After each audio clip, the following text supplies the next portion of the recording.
विद्यार्थियों अज मैं तुहाडे नाल गल कर जा रही हाँ बहुत ही मशहूर कवि शिव कुमार बटालवी बारे, जिन्हां दीयां काव्य सतरां बहुत ही मशहूर हैं। जिवें अज दिन चढ़िया तेरे रंग वर्गा, तेरे चुम्मण पिछली संग वर्गा, है किरना दे विच नशा जिहा, किसे शिबे सप दे ढंग वर्गा, अज दिन चढ़िया तेरे रंग वर्गा। ये काव्य सतरां हैं शिव कुमार बटालवी दियां। जी हाँ विद्यार्थियों, अज मैं तुहाडे नाल बहुत ही मशहूर कवि शिव कुमार बटालवी दे जीवन रचना ते रचना दृष्टि बारे गल करन जा रही हाँ। शिव कुमार बटालवी का जन्म 23 जुलाई 1936 ईस्वी विच पिंड लोहोटिया शक्करगढ़ जिला सियालकोट पंजाब विच होया। ठीक है, तो आप दी जे गल करिए मुढ़ली सिक्ख्या दी तां उन्हां ने वख-वख स्कूलों विचों सिक्ख्या प्राप्त की। ਉਹ ਬਟਾਲੇ ਕਾਲਜ ਵਿੱਚ ਉੱਚੀ ਸਿੱਖਿਆ ਪ੍ਰਾਪਤ ਕਰਨ ਲਈ ਦਾਖਲ ਹੋਏ, ਪਰ ਘਰੇਲੂ ਹਾਲਤ ਚੰਗੀ ਨਾ ਹੋਣ ਕਰਕੇ BA ਵੀ ਪਾਸ ਨਾ ਕਰ ਸਕੇ। ਉਹ ਪੰਜਾਬੀ ਆਕਾਸ਼ ਵਿੱਚ ਅਜਿਹਾ ਨਵਾਂ ਸਿਤਾਰਾ ਸੀ ਜਿਸ ਦੇ ਗੀਤਾਂ ਦਾ ਪੰਜਾਬੀ ਸਾਹਿਤ ਵਿੱਚ ਹੜ ਆ ਗਿਆ ਸੀ। ਉਹਨਾਂ ਨੂੰ ਭਾਰਤ ਦੀ ਸਾਹਿਤ ਅਕਾਦਮੀ ਅਤੇ ਪੰਜਾਬ ਸਰਕਾਰ ਵੱਲੋਂ ਪੁਰਸਕਾਰ ਵੀ ਮਿਲੇ। ਆਪ ਦੀ ਮੌਤ मई 6 1973 उम्र 36 साल विच आप दी मौत हो गई सी।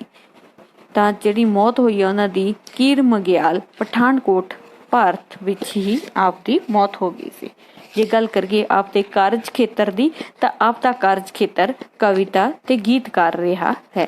आप दा संबंध भारत नाल रहा है। राष्ट्रीयत आप जिहड़ी नैशनल भारती आप भारती जिहड़ा संबंध आप दा भारती राष्ट्रीयता नाल ही रहा है। जिहड़ी भाषा आपदी पंजाबी ते जे समां दी गल करके जिहड़े काव्य रचनावां दा समां आपदियां दा 1936 तो 1973 विच आपने आप दा समां पीरियड रहा काल रहा 1936 तो भाव 1973 ते 1936 विच आपदा जन्म हुंदा ते 1973 विच आपदी मौत हुंदी है। जे विषय दी गल करिए तां आपदियां जिहड़े विषय रहे हैं उन्हां विच कविता नाटक ते गीत वधेरे रहे हैं। आपदी पत्नी का नाम अरुण बटालवी सी। ठीक है, तो यह कविता शिव कुमार बटालवी दे थोड़े जिहा गल कीती उन्हां बारे। शिव कुमार बटालवी पंजाबी का एक मशहूर कवि है। उसनूं पंजाबी का शैले भी कहा जाता है। उसकी विशेषता सी कि वह शब्दां नूं रोजाना जिंदगी विचों चुनदा अते उन्हां नाल दिल नूं चीर देण वालियां कवितावां गजलां लिखदा सी। शिव की कविता दुख निजी दर्द अते विछोड़े ते केंद्रित है। इसे करके शिव कुमार बटालवी नूं बिरहा दा कवि भी कहा जाता सी। ठीक है, तो अगे गल करते हैं आप शिव कुमार बटालवी दियां रचनावां बारे। तो उन्हां दियां जड़ियां रचनावां पहली रचना है उन्हां दी पीड़ा दा परागा 1960 विच, लाजवती 1961, उस तो बाद आटे दियां चिड़ियां 1962, मैनू विदा करो 1963, दर्द मंदा दियां आही 1964, बिरहा तू सुल्तान 1964, लूना 1965, मैं ते मैं 1970, आरती 1971।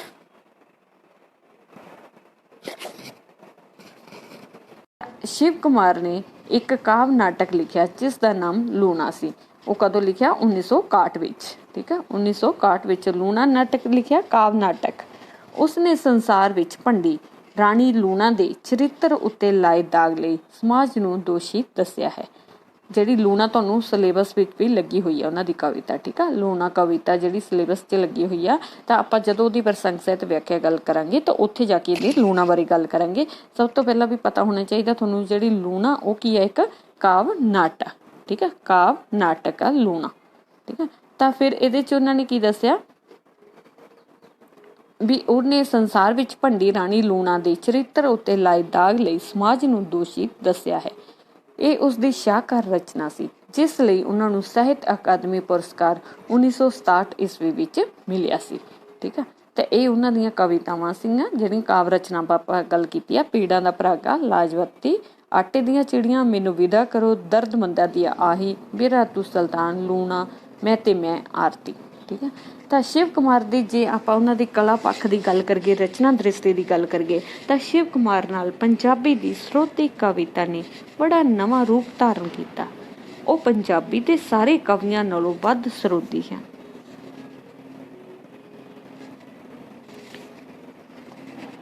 ਉਹਨਾਂ ਕੋਲ ਅਨੁਭਵ ਦੀ ਤਿੱਖਣਤਾ, ਪ੍ਰਚੰਡ ਕਲਪਨਾ, ਮੌਲਿਕ ਬਿੰਬਾਵਲੀ ਤੇ ਲੋਕਪ੍ਰਿय ਕਾਵਿ ਸ਼ੈਲੀ ਮੌਜੂਦ ਹੈ।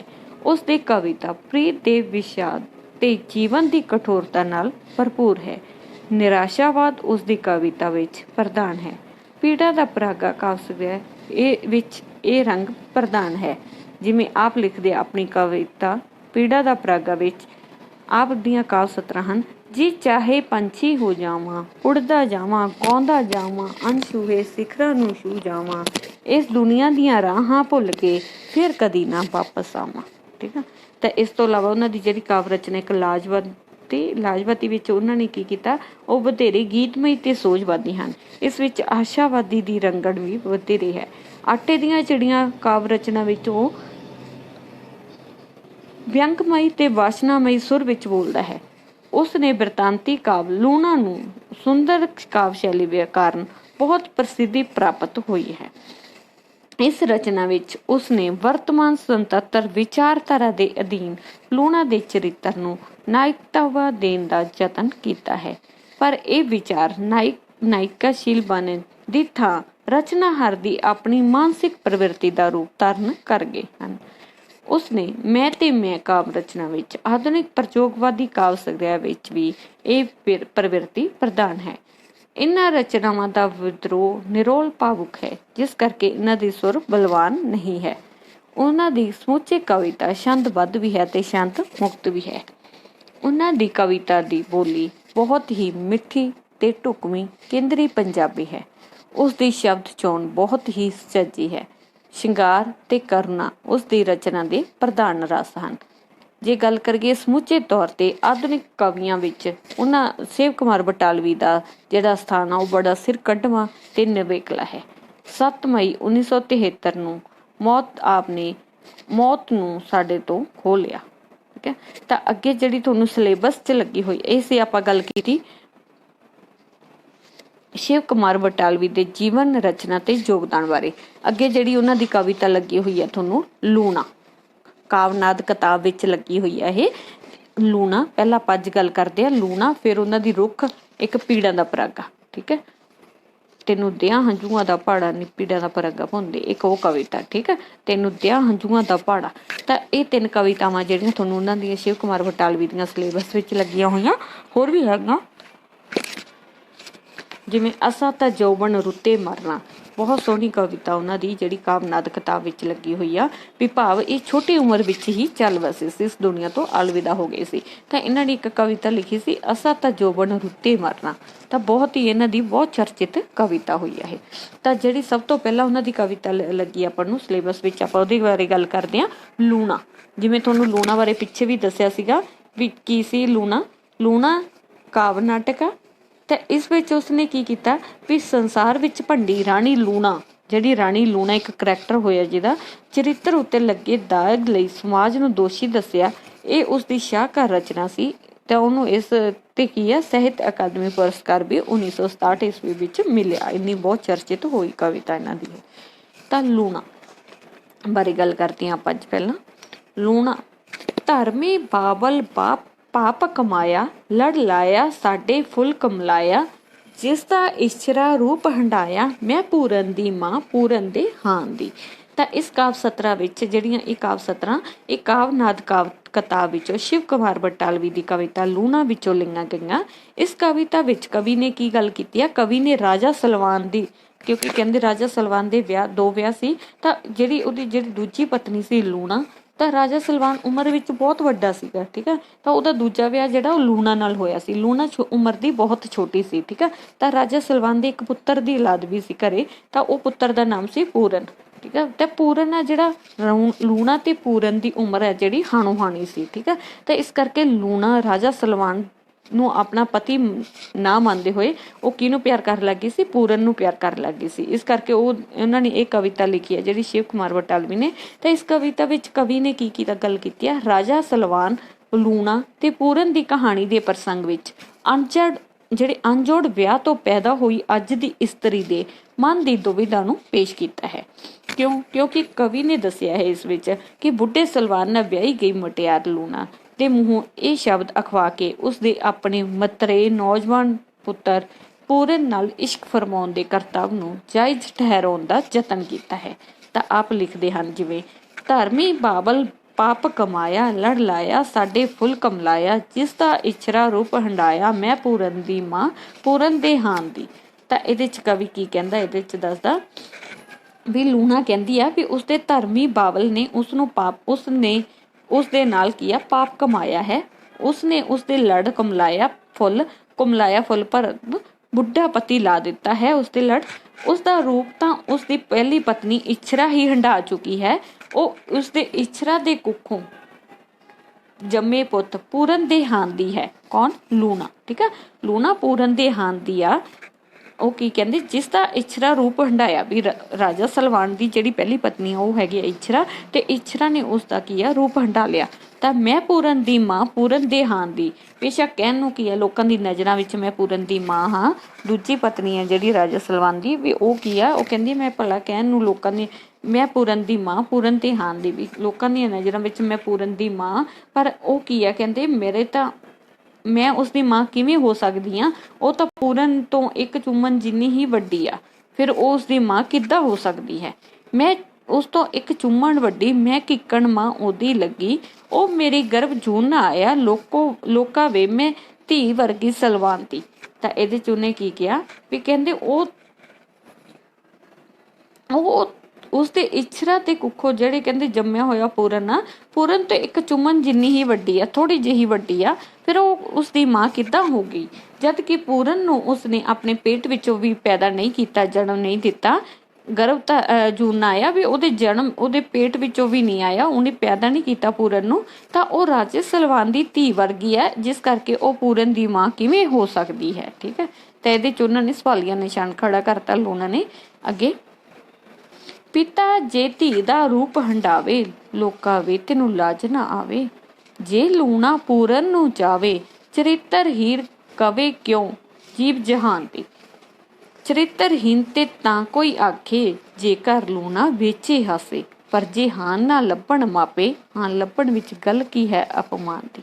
ਤਾਂ ਇਸ ਕਵਿਤਾ ਵਿੱਚ ਉਹਨਾਂ ਨੇ ਕੀ ਕਿਹਾ, ਇਸ ਕਾਵਿ ਸਤਰਾ ਵਿੱਚ ਜਿਹੜਾ ਕਵੀ ਨੇ ਗੱਲ ਕੀਤੀ ਆ ਵੀ ਲੂਣਾ ਜਿਹੜੀ ਸਮਾਜ ਦੇ ਲੋਕਾਂ ਨੂੰ ਸੰਬੋਧਨ ਕਰਦੀ ਕਹਿੰਦੀ ਆ ਵੀ ਜੇਕਰ ਪਿਤਾ ਧੀ ਵਰਗੀ ਕੁੜੀ ਨੂੰ ਪਤਨੀ ਬਣਾ ਕੇ ਉਸਦਾ ਰੂਪ ਹੰਡਾਉਂਦਾ ਤਾਂ ਤੁਹਾਨੂੰ ਸ਼ਰਮ ਨਹੀਂ ਆਉਂਦੀ, ਪਰ ਜੇਕਰ ਲੂਣਾ ਆਪਣੇ ਹਾਨ ਦੇ ਪੂਰਨ ਨੂੰ ਚਾਹੁੰਦੀ ਹੈ ਤਾਂ ਸੰਸਾਰ ਦੀ ਜੀਵ ਉਸ ਨੂੰ ਕੀ ਕਹਿ ਰਹੀ ਆ, ਆਚਰਣਹੀਣ, ਭਾਵ ਚਰਿੱਤਰਹੀਣ, ਆਚਰਣਹੀਣ ਜਿਸ ਦਾ ਕੋਈ ਕਰੈਕਟਰ ਨਹੀਂ ਹੁੰਦਾ, ਆਚਰਣਹੀਣ ਕਹਿੰਦੀ ਹੈ।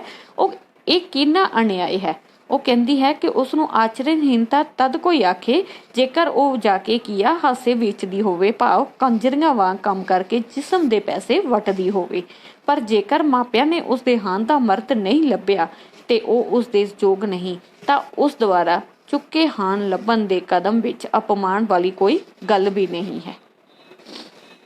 ਅੱਗੇ ਲਿਖਦੇ ਆ, ਲੂਣਾ ਹੋਵੇ ਤਾਂ ਅਪਰਾਧਨ, ਜੇਕਰ ਅੰਦਰੋਂ ਹੋਵੇ ਸੁਹਾਗਣ, ਮਹਿਕ ਉਹਦੀ ਜੇ ਹੋਵੇ ਦਾਗਣ, ਮਹਿਕ ਮੇਰੀ ਤਾਂ ਕੰਜਕ ਮੈਂ ਹੀ ਜਾਣਦੀ। ਤਾਂ ਕੰਜਕ ਭਾਵ ਕੁਵਾਰੀ। ਠੀਕ ਹੈ, ਤਾਂ ਇਹਦੇ ਚ ਇਸ ਕਾਵਿ ਸਤਰਾ ਵਿੱਚ ਕੀ ਕਿਹਾ, ਲੂਣਾ ਕਹਿੰਦੀ ਆ ਵੀ ਲੂਣਾ ਸਮਾਜ ਦੇ ਲੋਕਾਂ ਨੂੰ ਫਿਰ ਸੰਬੋਧਿਤ ਕਰਦੀ ਹੋਈ ਕਹਿੰਦੀ ਆ ਵੀ ਉਸਨੂੰ ਤਾਂ ਅਪਰਾਧਨ ਕਿਹਾ ਜਾ ਸਕਦਾ ਹੈ ਜੇਕਰ ਉਹ ਅੰਦਰੋਂ ਸੁਹਾਗਣ ਹੋਵੇ, ਅਤੇ ਜੇਕਰ ਉਸਦੀ ਮਹਿਕ ਨੂੰ ਕੋਈ ਦਾਗ ਲੱਗਾ ਹੋਵੇ, ਉਹ ਤਾਂ ਉਸਨੂੰ ਹੀ ਪਤਾ ਹੈ ਕਿ ਉਸਦਾ ਪਤੀ ਬੁੱਢਾ ਹੈ ਤੇ ਉਹ ਉਸਦੇ ਯੋਗ ਨਹੀਂ, ਜਿਸ ਕਰਕੇ ਉਸਦੀ ਮਹਿਕ ਤਾਂ ਅਜੇ ਵੀ ਕੁਵਾਰੀ ਹੈ। ਉਸਦਾ ਬੁੱਢਾ ਪਤੀ ਉਸ ਨਾਲ ਪਤੀ ਵਾਲੇ ਕਰਤੱਵ ਨਿਭਾ ਕੇ ਉਸਨੂੰ ਆਪਣੀ ਪਤਨੀ ਬਣਾ ਹੀ ਨਹੀਂ ਸਕਿਆ, ਇਸ ਕਰਕੇ ਉਸ ਦੁਆਰਾ ਆਪਣੀ ਹਾਨ ਲੱਭਣ ਦਾ ਯਤਨ ਕਰਨਾ ਵੀ ਗਲਤ ਨਹੀਂ ਹੈ। ਅੱਗੇ ਲਿਖਦੇ ਆ, ਜੋ ਸਲਵਾਨ ਮੇਰੇ ਲੜ ਲੱਗਾ, ਦਿਨ ਭਰ ਚੁੱਕ ਫਾਈਲਾਂ ਦਾ ਥੱਬਾ, ਸ਼ਹਿਰੋ ਸ਼ਹਿਰ ਰਵੇ ਨਿਤ ਭੱਜਾ, ਮਨ ਵਿੱਚ ਚੇਟਕ ਚਾਂਦੀ ਦੇ ਫੁੱਲ ਖਾਨ ਦੀ, ਚਿਰ ਹੋਇਆ ਉਸਦੀ ਇਛਰਾ ਮੋਈ, ਇੱਕ ਪੂਰਨ ਜਮ ਪੂਰਨ ਹੋਈ, ਉਹ ਪੂਰਨ ਨਾ ਜੋਗੀ ਕੋਈ, ਉਸਦੀ ਨਜ਼ਰ ਹੈ ਮੇਰੇ ਹਾਨ ਪਛਾਣ ਦੀ। ਤਾਂ ਇਹਦੇ ਚ ਉਹਨਾਂ ਨੇ ਕੀ ਕਿਹਾ, ਰਾਜਾ ਕਿਹਾ ਵੀ ਜੋ ਸਲਵਾਨ ਮੇਰੇ ਲੜ ਲੱਗਾ, ਵੀ ਅਣਜੋੜ ਇਸ 17 ਵਿੱਚ ਕਵੀ ਨੇ ਕੀ ਗੱਲ ਕੀਤੀ ਹੈ ਵੀ ਵਰਤਮਾਨ ਯੁੱਗ ਵਿੱਚ ਅਣਜੋੜ ਪਤੀ ਨਾਲ ਵਿਆਹੀ ਗਈ ਇਸਤਰੀ ਦੇ ਭਾਵਾਂ ਨੂੰ ਅੰਕਿਤ ਕੀਤਾ ਗਿਆ ਉਹਨਾਂ ਦੇ। ਤਾਂ ਇਹਦੇ 'ਚ ਕਵੀ ਕੀ ਕਹਿੰਦਾ ਵੀ ਅਣਜੋੜ ਪਤੀ ਨਾਲ ਵਿਆਹੀ ਗਈ ਵਰਤਮਾਨ ਇਸਤਰੀ ਕਹਿੰਦੀ ਆ ਕਿ ਜਿਹੜਾ ਸਲਵਾਨ ਉਸਦੇ ਲੜ ਲੱਗਾ ਹੈ ਉਹ ਤਾਂ ਦਫ਼ਤਰ ਵਿੱਚ ਕੰਮ ਕਰਨ ਵਾਲਾ ਹੈ। ਉਹ ਸਾਰਾ ਦਿਨ ਫਾਈਲਾਂ ਦਾ ਥੱਬਾ ਚੁੱਕ ਕੇ ਇੱਕ ਸ਼ਹਿਰ ਤੋਂ ਦੂਜੇ ਸ਼ਹਿਰ ਨੂੰ ਭੱਜਾ ਰਹਿੰਦਾ ਹੈ। ਮਨ ਵਿੱਚ ਚੇਟਕ ਚਾਂਦੀ ਦੇ ਫੁੱਲ ਖਾਣ ਦੀ, ਵੀ ਕਹਿੰਦੇ ਉਹਦੇ ਮਨ ਵਿੱਚ ਤਾਂ ਚਾਂਦੀ ਦੇ ਫੁੱਲ ਖਾਣਾ ਭਾਵ ਰਿਸ਼ਵਤਾਂ ਲੈਣ ਦਾ ਚਾਅ ਭਰਿਆ ਹੋਇਆ ਹੈ। ਇਸ ਕਰਕੇ ਉਹ ਟਿਕ ਕੇ ਨਹੀਂ ਬਹਿੰਦਾ। ਚਿਰ ਹੋਇਆ ਉਹਦੀ ਇੱਛਰਾ ਮੁਈ, ਚਿਰ ਹੋਇਆ ਵੀ ਭਾਵ ਕੁਛ ਸਮਾਂ ਹੋਇਆ, ਬਹੁਤ ਦੇਰ ਬਾਅਦ ਉਸਦੀ ਇੱਛਰਾ ਵਰਗੀ ਪਹਿਲੀ ਪਤਨੀ ਉਸ ਵੱਲੋਂ ਮਰ ਗਈ ਸੀ। ਇੱਕ ਪੂਰਨ ਜਮ ਪੂਰਨ ਹੋਈ, ਉਹ ਪੂਰਨ ਨਾ ਜੋਗੀ ਕੋਈ, ਉਸਦੀ ਨਜ਼ਰ ਹੈ ਮੇਰਾ ਹਾਣ ਪਛਾਣ ਦੀ। ਵੀ ਕਹਿੰਦੇ ਬਹੁਤ ਦੇਰ ਪਹਿਲਾਂ ਉਸਦੀ ਇੱਛਰਾ ਵਰਗੀ ਪਹਿਲੀ ਪਤਨੀ ਉਸ ਵੱਲੋਂ ਮਰ ਗਈ ਸੀ, ਕਿਉਂਕਿ ਉਹ ਇੱਕ ਪੁੱਤਰ ਨੂੰ ਪੂਰਨ ਨੂੰ ਜੰਮ ਕੇ ਉਸਦੀ ਨਜ਼ਰ ਵਿੱਚ ਪੂਰਨ ਹੋ ਗਈ ਸੀ। ਫਿਰ ਉਸਨੇ ਉਸਨੂੰ ਮਟਿਆਰ ਨੂੰ ਦੇ ਕੇ ਦੂਜਾ ਵਿਆਹ ਕਰਾ ਲਿਆ। ਉਹ ਮਟਿਆਰ ਕਿਹੜੀ ਸੀ? ਲੂਣਾ। ਠੀਕ ਆ, ਲੂਣਾ ਨੂੰ ਮਟਿਆਰ ਦੇ ਕੇ ਦੂਜਾ ਵਿਆਹ ਕਰ ਲਿਆ। ਉਸਦਾ ਪੁੱਤਰ ਇੱਛਰਾ ਦੇ ਪੁੱਤਰ ਪੂਰਨ ਵਰਗਾ ਜੋਗੀ ਨਹੀਂ, ਸਗੋਂ ਉਸਦੀ ਨਜ਼ਰ ਤਾਂ ਉਸ ਵਰਗੀਆਂ ਹਾਨ ਦੀਆਂ ਕੁੜੀਆਂ ਉੱਤੇ ਲੱਗੀ ਰਹਿੰਦੀ ਸੀ। ਤਾਂ ਅੱਗੇ ਜਿਹੜੀ ਕਵਿਤਾ ਚ ਲੱਗਦਾ, ਹੋ ਚੱਲਿਆ ਹੈ ਆਥਣ ਵੇਲਾ, ਆਇਆ ਨਹੀਂ ਗੋਰਖ ਦਾ ਚੇਲਾ, ਦਫ਼ਤਰ ਤੋਂ ਅੱਜ ਘਰ ਅਲਬੇਲਾ, ਮੈਂ ਪਈ ਕਰਾਂ ਤਿਆਰੀ ਕਫੇ ਜਾਣ ਦੀ, ਧਰਮੀ ਬਾਬਲ ਪਾਪ ਕਮਾਇਆ, ਲੜ ਲਾਇਆ ਸਾਡੇ ਫੁੱਲ ਕਮਲਾਇਆ, ਜਿਸਦਾ ਇੱਛਰਾ ਰੂਪ ਹੰਡਾਇਆ, ਮੈਂ ਪੂਰਨ ਦੀ ਮਾਂ ਪੂਰਨ ਦੇ ਹਾਨ ਦੀ। ਤਾਂ ਇਹਦੇ 'ਚ ਕੀ ਗੱਲ ਕੀਤੀ ਉਹਨੇ ਕਵੀ ਨੇ ਬੁੱਢੇ ਸਲਵਾਨ ਨਾਲ ਵਿਆਹੀ ਗਈ ਮਟਿਆਰ ਲੂਣਾ ਦੇ ਮੂੰਹੋਂ ਅਖਵਾ ਕੇ ਉਸਦੇ ਆਪਣੇ ਮਤਰੇਏ ਨੌਜਵਾਨ ਪੁੱਤਰ ਪੂਰਨ ਨਾਲ ਇਸ਼ਕ ਫਰਮਾਉਣ ਦੇ ਕਰਤੱਵ ਨੂੰ ਜਾਇਜ਼ ਠਹਿਰਾਉਣ ਦਾ ਯਤਨ ਕੀਤਾ ਹੈ। ਤਾਂ ਉਹ ਲਿਖਦੇ ਆ, ਉਹ ਚੱਲਿਆ ਹੈ ਆਥਣ ਵੇਲਾ, ਆਇਆ ਨਹੀਂ ਗੋਰਖ ਦਾ ਚੇਲਾ, ਵੀ ਅਣਜੋੜ ਪਤਨੀ ਨਾਲ ਵਿਆਹੀ ਵਰਤਮਾਨ ਇਸਤਰੀ ਕਹਿੰਦੀ ਹੈ ਕਿ ਸ਼ਾਮ ਦਾ ਵੇਲਾ ਹੋ ਗਿਆ ਹੈ, ਪਰ ਉਸਦਾ ਗੋਰਖ ਦੇ ਚੇਲੇ ਵਰਗਾ ਜਤੀ ਸਤੀ ਪਰ ਅਲਬੇਲਾ ਪਤੀ ਦਫ਼ਤਰ ਤੋਂ ਘਰ ਵਾਪਸ ਨਹੀਂ ਆਇਆ। ਮੈਂ ਪਈ ਕਰਾਂ ਤਿਆਰੀ ਕਫੇ ਜਾਣ ਦੀ, ਵੀ ਉਸਦਾ ਘਰ ਵਿੱਚ ਦਿਲ ਨਹੀਂ ਲੱਗਦਾ ਤੇ ਉਹ ਦਿਲ ਲਾਉਣ ਲਈ ਕੈਫੇ ਵਿੱਚ ਜਾਣ ਦੀ ਤਿਆਰੀ ਕਰ ਰਹੀ ਹੈ। ਅੱਗੇ, ਧਰਮੀ ਬਾਵਲ ਪਾਪ ਕਮਾਇਆ, ਲੜ ਲਾਇਆ ਸਾਡੇ ਫੁੱਲ ਕਮਲਾਇਆ, ਜਿਸਦਾ ਇੱਛਰਾ ਰੂਪ ਹੰਡਾਇਆ, ਮੈਂ ਪੂਰਨ ਦੀ ਮਾਂ ਪੂਰਨ ਦੇ ਹਾਨ ਦੀ। ਤਾਂ ਇਹਦੇ 'ਚ ਕੀ ਆ ਵੀ ਅਸਲ ਵਿੱਚ ਉਸਦੇ ਧਰਮੀ ਬਾਪ ਨੇ ਹੀ ਲੂਣਾ ਦੇ ਪਾਪ ਵਾਂਗ ਉਸ ਨਾਲ ਪਾਪ ਕਮਾਇਆ ਹੈ, ਕਿਉਂਕਿ ਉਸਨੇ ਉਸਦੇ ਲੜ ਬੁੱਢਾ ਪਤੀ ਲਾ ਦਿੱਤਾ ਹੈ, ਜਿਸ ਦਾ ਰੂਪ ਉਸਦੀ ਇੱਛਰਾ ਵਰਗੀ ਪਤਨੀ ਨੇ ਹੰਢਾ ਲਿਆ। ਉਹ ਤਾਂ ਉਸਦੇ ਪੂਰਨ ਵਰਗੇ ਪੁੱਤਰ ਦੇ ਹਾਨ ਦੀ ਸੀ, ਉਹ ਉਸਦੀ ਮਾਂ ਕਿਵੇਂ ਹੋ ਸਕਦੀ ਹੈ? ਇਸ ਲਈ ਉਹ ਆਪਣਾ ਆਹਾਨ ਲੱਭ ਕੇ ਆਪਣੇ ਮਨ ਦੇ ਚਾਅ ਪੂਰੇ ਕਰ ਸਕਦੀ ਹੈ। ਠੀਕ ਹੈ, ਤਾਂ ਹੁਣ ਇਸ ਕਵਿਤਾ ਵਿੱਚ ਜੇ ਆਪਾਂ ਮੋਟੀ ਜੀ ਗੱਲ ਕਰੀਏ, ਲੂਣਾ ਕਵਿਤਾ ਜਿਹੜੀ ਉਹਦਾ ਬਰੀਫ ਜੀ ਗੱਲ ਕਰੀਏ ਤਾਂ ਉਹਦੇ ਵਿੱਚ ਕੀ ਨਿਕਲ ਕੇ ਆਇਆ ਵੀ ਲੂਣਾ ਕਵਿਤਾ ਜਿਹੜੀ ਸ਼ਿਵ ਕੁਮਾਰ ਬਟਾਲਵੀ ਦੀ ਲਿਖੀ ਹੋਈ ਆ। ਇਸ ਕਵਿਤਾ ਵਿੱਚ ਕਵੀ ਨੇ ਰਾਜਾ ਸਲਵਾਨ, ਲੂਣਾ ਅਤੇ ਪੂਰਨ ਦੀ ਕਹਾਣੀ ਦੇ ਪ੍ਰਸੰਗ ਵਿੱਚ ਇੱਕ ਅਣਜੋੜ ਵਿਆਹ ਤੋਂ ਪੈਦਾ ਹੋਈ ਅੱਜ ਦੀ ਇਸਤਰੀ ਦੇ ਮਨ ਦੀ ਦੁਵਿਧਾ ਨੂੰ ਪੇਸ਼ ਕੀਤਾ ਹੈ। ਕਵੀ ਬੁੱਢੇ ਸਲਵਾਨ ਨਾਲ ਵਿਆਹੀ ਗਈ ਮੁਟਿਆਰ ਲੂਣਾ ਦੇ ਮਤਰੇਏ ਨੌਜਵਾਨ ਪੁੱਤਰ ਪੂਰਨ ਨਾਲ ਇਸ਼ਕ ਫਰਮਾਉਣ ਦੇ ਕਰਤੱਵ ਨੂੰ ਜਾਇਜ਼ ਠਹਿਰਾਉਣ ਦਾ ਯਤਨ ਕਰਦਿਆਂ ਲੂਣਾ ਦੇ ਮੂੰਹੋਂ ਅਖਵਾਉਂਦਾ ਹੈ ਕਿ ਉਸਦੇ ਧਰਮੀ ਬਾਪ ਨੇ ਉਸਦਾ ਕਮਲਾਇਆ ਫੁੱਲ ਸਮਾਨ ਬੁੱਢੇ ਨਾਲ ਵਿਆਹ ਕਰ ਦਿੱਤਾ ਹੈ। ਜਿਸ ਮਰਦ ਦਾ ਰੂਪ ਉਸਦੀ ਪਹਿਲੀ ਪਤਨੀ ਇੱਛਰਾ ਹੰਢਾ ਚੁੱਕੀ ਹੈ, ਉਹ ਉਸਦੇ ਪੁੱਤਰ ਪੂਰਨ ਦੀ ਮਾਂ ਕਿਵੇਂ ਹੋ ਸਕਦੀ ਹੈ? ਤਾਂ ਇਸ 'ਚ ਉਹਨਾਂ ਨੇ ਕਵੀ ਨੇ ਕੀ ਗੱਲ ਕੀਤੀ ਆ ਵੀ ਕਵੀ ਕਹਿੰਦਾ, ਜਦੋਂ ਕਿਸੇ ਮਟਿਆਰ ਨੂੰ ਉਸਦੇ ਮਾਪੇ ਕਿਸੇ ਦਹਾਜੂ ਬੁੱਢੇ ਨਾਲ ਵਿਆਹ ਦਿੰਦੇ ਆ ਤਾਂ ਉਹ ਮਟਿਆਰ ਉਸ ਨਾਲ ਸੰਤੁਸ਼ਟ ਨਹੀਂ ਹੁੰਦੀ, ਸਗੋਂ ਆਪਣੇ ਹਾਨ ਦਾ ਵਰ ਲੱਭਣ ਵਿੱਚ ਦਿਲਚਸਪੀ ਲੈਂਦੀ ਹੈ, ਜੋ ਬੁੱਢੇ ਪਤੀ ਦਾ ਪਹਿਲਾ ਪੁੱਤਰ ਵੀ ਹੋ ਸਕਦਾ ਹੈ। ਤਾਂ ਇਸ ਕਵਿਤਾ ਵਿੱਚ ਉਹਨਾਂ ਨੇ ਵਰਤਮਾਨ ਸਥਿਤੀ ਦੀ ਗੱਲ ਕੀਤੀ ਆ ਵੀ ਜੇ ਕਿਤੇ ਮਾਪੇ ਕਿਸੇ ਦਹਾਜੂ ਆਪਣੀ ਧੀ ਦਾ ਵਿਆਹ ਕਿਸੇ ਦਹਾਜੂ ਜਾਂ ਵੱਡੀ ਉਮਰ ਦੇ ਜਾਂ ਬੁੱਢੇ ਨਾਲ ਵਿਆਹ ਕਰ ਵੀ ਦਿੰਦੇ ਆ ਤਾਂ ਉਹਨਾਂ ਨੂੰ ਉਸ ਮਟਿਆਰ ਦੀ ਜਿਹੜੀ ਮਨ ਦੀ ਸੰਤੁਸ਼ਟੀ ਹੁੰਦੀ ਆ ਉਹ ਕਦੇ ਵੀ ਪੂਰਨ ਨਹੀਂ ਹੁੰਦੀ, ਤਾਂ ਫਿਰ ਉਹ ਕੁਛ ਵੀ ਕਰ ਸਕਦੀ ਆ। ਇਸ ਕਰਕੇ ਲੂਣਾ ਜਿਹੜੀ ਉਹਨੇ ਰਾਹੀਂ ਉਹਨੇ ਸ਼ਿਵ ਕੁਮਾਰ ਬਟਾਲਵੀ ਨੇ ਅਣਜੋੜ ਵਿਆਹ ਦੀ ਤੇ ਵਰਤਮਾਨ ਇਸਤਰੀ ਦੀ ਹਾਲਤ ਨੂੰ ਬਿਆਨ ਕੀਤਾ ਹੈ। ਠੀਕ ਹੈ, ਇਹ ਸੀ ਅੱਜ ਉਹਨਾਂ ਦੀ ਕਵਿਤਾ ਆਪਾਂ ਜਿਹੜੀ ਕੀਤੀ ਹੋਈ ਲੂਣਾ। ਤਾਂ ਅਗਲੀ ਜਿਹੜੀ ਉਹਨਾਂ ਦੀ ਨੈਕਸਟ ਕਵਿਤਾ ਹੈਗੀ ਆ ਉਹ ਹੈ ਰੁੱਖ। रुख ते उस तो बाद पीड़ा दा परागा, फिर उस तो बाद हैगे असत जोबन रुते मरना। उन्हां दी अगली मैं वीडियो विच लैक्चर तैयार करके तुहानूं उहदा भी सिलेबस करा दूंगी।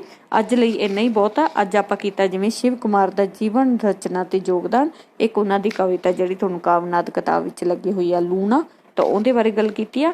नैक्सट वीडियो विच आपां गल करांगे रुख ते दूजियां जिहड़ियां कवितावां जिहड़ियां तुहानूं कावनाद विच लगियां होईयां। धन्नवाद। ਅੱਜ ਮੈਂ ਤੁਹਾਡੇ ਨਾਲ ਗੱਲ ਕਰਨ ਜਾ ਰਹੀ ਹਾਂ ਬਹੁਤ ਹੀ ਮਸ਼ਹੂਰ ਕਵੀ ਸ਼ਿਵ ਕੁਮਾਰ ਬਟਾਲਵੀ ਬਾਰੇ, ਜਿਨ੍ਹਾਂ ਦੀਆਂ ਕਾਵ ਸਤਰਾਂ ਬਹੁਤ ਹੀ ਮਸ਼ਹੂਰ ਹਨ।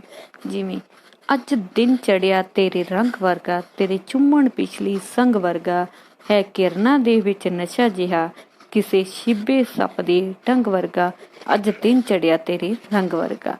ਇਹ ਕਾਵ ਸਤਰਾਂ ਹਨ ਸ਼ਿਵ ਕੁਮਾਰ ਬਟਾਲਵੀ ਦੀਆਂ। ਜੀ ਹਾਂ ਵਿਦਿਆਰਥੀਓ, ਅੱਜ ਮੈਂ ਤੁਹਾਡੇ ਨਾਲ ਬਹੁਤ ਹੀ ਮਸ਼ਹੂਰ ਕਵੀ ਸ਼ਿਵ ਕੁਮਾਰ ਬਟਾਲਵੀ ਦੇ ਜੀਵਨ ਰਚਨਾ ਤੇ ਰਚਨਾ ਦ੍ਰਿਸ਼ਟੀ ਬਾਰੇ ਗੱਲ ਕਰਨ ਜਾ ਰਹੀ ਹਾਂ। ਸ਼ਿਵ ਕੁਮਾਰ ਬਟਾਲਵੀ ਦਾ ਜਨਮ 23 ਜੁਲਾਈ 1936 ਈਸਵੀ ਵਿੱਚ ਪਿੰਡ ਲੋਹਟੀਆ, ਸ਼ੱਕਰਗੜ੍ਹ, ਜ਼ਿਲ੍ਹਾ ਸਿਆਲਕੋਟ, ਪੰਜਾਬ ਵਿੱਚ ਹੋਇਆ। ਠੀਕ ਹੈ, ਤਾਂ ਆਪ ਦੀ ਜੇ ਗੱਲ ਕਰੀਏ ਮੁੱਢਲੀ ਸਿੱਖਿਆ ਦੀ, ਤਾਂ ਉਹਨਾਂ ਨੇ ਵੱਖ-ਵੱਖ ਸਕੂਲਾਂ ਵਿੱਚੋਂ ਸਿੱਖਿਆ ਪ੍ਰਾਪਤ ਕੀਤੀ। ਉਹ ਬਟਾਲੇ ਕਾਲਜ ਵਿੱਚ ਉੱਚੀ ਸਿੱਖਿਆ ਪ੍ਰਾਪਤ ਕਰਨ ਲਈ ਦਾਖਲ ਹੋਏ, ਪਰ ਘਰੇਲੂ ਹਾਲਤ ਚੰਗੀ ਨਾ ਹੋਣ ਕਰਕੇ BA ਵੀ ਪਾਸ ਨਾ ਕਰ ਸਕੇ। ਉਹ ਪੰਜਾਬੀ ਆਕਾਸ਼ ਵਿੱਚ ਅਜਿਹਾ ਨਵਾਂ ਸਿਤਾਰਾ ਸੀ ਜਿਸ ਦੇ ਗੀਤਾਂ ਦਾ ਪੰਜਾਬੀ ਸਾਹਿਤ ਵਿੱਚ ਹੜ ਆ ਗਿਆ ਸੀ। ਉਹਨਾਂ ਨੂੰ ਭਾਰਤ ਦੀ ਸਾਹਿਤ ਅਕਾਦਮੀ ਅਤੇ ਪੰਜਾਬ ਸਰਕਾਰ ਵੱਲੋਂ ਪੁਰਸਕਾਰ ਵੀ ਮਿਲੇ। ਆਪ ਦੀ ਮੌਤ ਮਈ 6, 1973 ਉਮਰ 36 ਸਾਲ ਵਿੱਚ ਆਪ ਦੀ ਮੌਤ ਹੋ ਗਈ ਸੀ। ਤਾਂ ਜਿਹੜੀ ਮੌਤ ਹੋਈ ਹੈ ਉਹਨਾਂ ਦੀ ਕੀਰ ਮਗਿਆਲ, ਪਠਾਨਕੋਟ, ਭਾਰਤ ਵਿੱਚ ਹੀ ਆਪ ਦੀ ਮੌਤ ਹੋ ਗਈ ਸੀ। ਜੇ ਗੱਲ ਕਰੀਏ ਆਪ ਦੇ ਕਾਰਜ ਖੇਤਰ ਦੀ, ਤਾਂ ਆਪ ਦਾ ਕਾਰਜ ਖੇਤਰ ਕਵਿਤਾ ਤੇ ਗੀਤਕਾਰ ਰਿਹਾ ਹੈ। ਆਪ ਦਾ ਸੰਬੰਧ ਭਾਰਤ ਨਾਲ ਰਿਹਾ ਹੈ। ਰਾਸ਼ਟਰੀਅਤ ਆਪ ਜਿਹੜੀ ਨੈਸ਼ਨਲ ਭਾਰਤੀ ਆ, ਆਪ ਭਾਰਤੀ ਜਿਹੜਾ ਸੰਬੰਧ ਆਪਦਾ ਭਾਰਤੀ ਰਾਸ਼ਟਰੀਅਤਾ ਨਾਲ ਹੀ ਰਿਹਾ ਹੈ। ਜਿਹੜੀ ਭਾਸ਼ਾ ਆਪਦੀ ਪੰਜਾਬੀ, ਤੇ ਜੇ ਸਮਾਂ ਦੀ ਗੱਲ ਕਰੀਏ ਜਿਹੜੇ ਕਾਵਿ ਰਚਨਾਵਾਂ ਦਾ ਸਮਾਂ ਆਪਦੀਆਂ ਦਾ 1936 ਤੋਂ 1973 ਵਿੱਚ ਆਪ ਦਾ ਸਮਾਂ ਪੀਰੀਅਡ ਰਿਹਾ, ਕਾਲ ਰਿਹਾ। 1936 ਤੋਂ ਭਾਵ 1973 ਵੀ 1936 ਵਿੱਚ ਆਪ ਦਾ ਜਨਮ ਹੁੰਦਾ ਤੇ 1973 ਵਿੱਚ ਆਪ ਦੀ ਮੌਤ ਹੁੰਦੀ ਹੈ। ਜੇ ਵਿਸ਼ੇ ਦੀ ਗੱਲ ਕਰੀਏ ਤਾਂ ਆਪ ਦੀਆਂ ਜਿਹੜੇ ਵਿਸ਼ੇ ਰਹੇ ਆ ਉਹਨਾਂ ਵਿੱਚ ਕਵਿਤਾ, ਨਾਟਕ ਤੇ ਗੀਤ ਵਧੇਰੇ ਰਹੇ ਹਨ। ਆਪ ਦੀ ਪਤਨੀ ਦਾ ਨਾਮ ਅਰੁਣ ਬਟਾਲਵੀ ਸੀ। ਠੀਕ ਹੈ, ਤੇ ਇਹ ਕਵਿਤਾ ਸ਼ਿਵ ਕੁਮਾਰ ਬਟਾਲਵੀ ਦੇ ਥੋੜੇ ਜਿਹਾ ਆਪਾਂ ਗੱਲ ਕੀਤੀ ਉਹਨਾਂ ਬਾਰੇ। ਸ਼ਿਵ ਕੁਮਾਰ ਬਟਾਲਵੀ ਪੰਜਾਬੀ ਦਾ ਇੱਕ ਮਸ਼ਹੂਰ ਕਵੀ ਹੈ। ਉਸ ਨੂੰ ਪੰਜਾਬੀ ਦਾ ਸ਼ੈਲੇ ਵੀ ਕਿਹਾ ਜਾਂਦਾ ਹੈ। ਉਸ ਦੀ ਵਿਸ਼ੇਸ਼ਤਾ ਸੀ ਕਿ ਉਹ ਸ਼ਬਦਾਂ ਨੂੰ ਰੋਜ਼ਾਨਾ ਜ਼ਿੰਦਗੀ ਵਿੱਚੋਂ ਚੁਣਦਾ ਅਤੇ ਉਹਨਾਂ ਨਾਲ ਦਿਲ ਨੂੰ ਚੀਰ ਦੇਣ ਵਾਲੀਆਂ ਕਵਿਤਾਵਾਂ, ਗਜ਼ਲਾਂ ਲਿਖਦਾ ਸੀ। ਸ਼ਿਵ ਦੀ ਕਵਿਤਾ ਦੁੱਖ, ਨਿੱਜੀ ਦਰਦ ਅਤੇ ਵਿਛੋੜੇ ਤੇ ਕੇਂਦਰਿਤ ਹੈ। ਇਸੇ ਕਰਕੇ ਸ਼ਿਵ ਕੁਮਾਰ ਬਟਾਲਵੀ ਨੂੰ ਬਿਰਹਾ ਦਾ ਕਵੀ ਵੀ ਕਿਹਾ ਜਾਂਦਾ ਸੀ। ਠੀਕ ਹੈ, ਤਾਂ ਅੱਗੇ ਗੱਲ ਕਰਦੇ ਹਾਂ ਆਪਾਂ ਸ਼ਿਵ ਕੁਮਾਰ ਬਟਾਲਵੀ ਦੀਆਂ ਰਚਨਾਵਾਂ ਬਾਰੇ। ਤਾਂ ਉਹਨਾਂ ਦੀਆਂ ਜਿਹੜੀਆਂ ਰਚਨਾਵਾਂ, ਪਹਿਲੀ ਰਚਨਾ ਹੈਗੀ ਉਹਨਾਂ ਦੀ ਪੀੜਾ ਦਾ ਪਰਾਗਾ 1960 ਵਿੱਚ, ਲਾਜਵਤੀ 1961, ਉਸ ਤੋਂ ਬਾਅਦ ਆਟੇ ਦੀਆਂ ਚਿੜੀਆਂ 1962, ਮੈਨੂੰ ਵਿਦਾ ਕਰੋ 1963, ਦਰਦਮੰਦਾਂ ਦੀਆਂ ਆਹੀ 1964, ਬਿਰਹਾ ਤੂੰ ਸੁਲਤਾਨ 1964, ਲੂਣਾ 1965, ਮੈਂ ਤੇ ਮੈਂ 1970, ਆਰਤੀ 1971।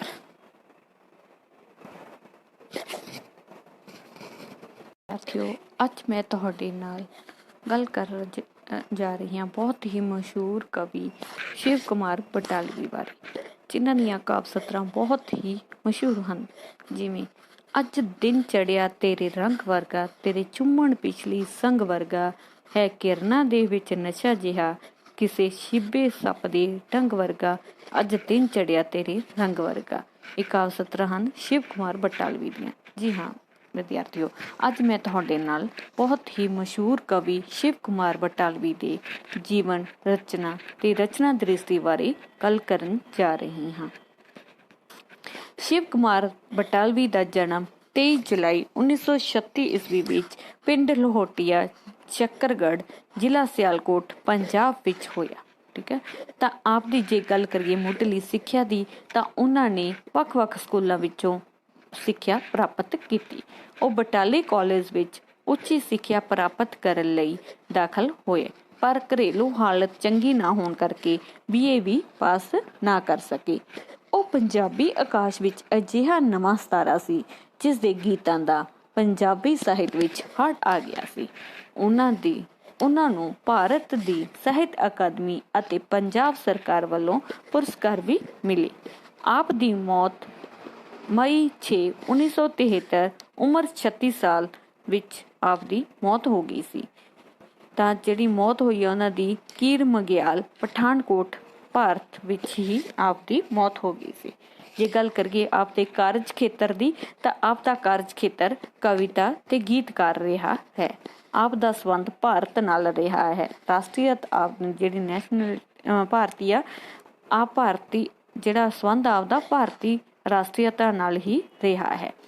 ਜਿਹੜੀ ਭਾਸ਼ਾ ਆਪਦੀ ਪੰਜਾਬੀ ਤੇ ਜੇ ਸਮਾਂ ਦੀ ਗੱਲ ਕਰੀਏ ਜਿਹੜੇ ਕਾਵਿ ਰਚਨਾਵਾਂ ਦਾ ਸਮਾਂ ਆਪਦੀਆਂ ਦਾ 1936 ਤੋਂ 1973 ਵਿੱਚ ਆਪ ਦਾ ਸਮਾਂ ਪੀਰੀਅਡ ਰਿਹਾ, ਕਾਲ ਰਿਹਾ। 1936 ਤੋਂ ਭਾਵ 1973 ਵੀ 1936 ਵਿੱਚ ਆਪਦਾ ਜਨਮ ਹੁੰਦਾ ਤੇ 1973 ਵਿੱਚ ਆਪਦੀ ਮੌਤ ਹੁੰਦੀ ਹੈ। ਜੇ ਵਿਸ਼ੇ ਦੀ ਗੱਲ ਕਰੀਏ ਤਾਂ ਆਪਦੀਆਂ ਜਿਹੜੇ ਵਿਸ਼ੇ ਰਹੇ ਆ ਉਹਨਾਂ ਵਿੱਚ ਕਵਿਤਾ, ਨਾਟਕ ਤੇ ਗੀਤ ਵਧੇਰੇ ਰਹੇ ਹਨ।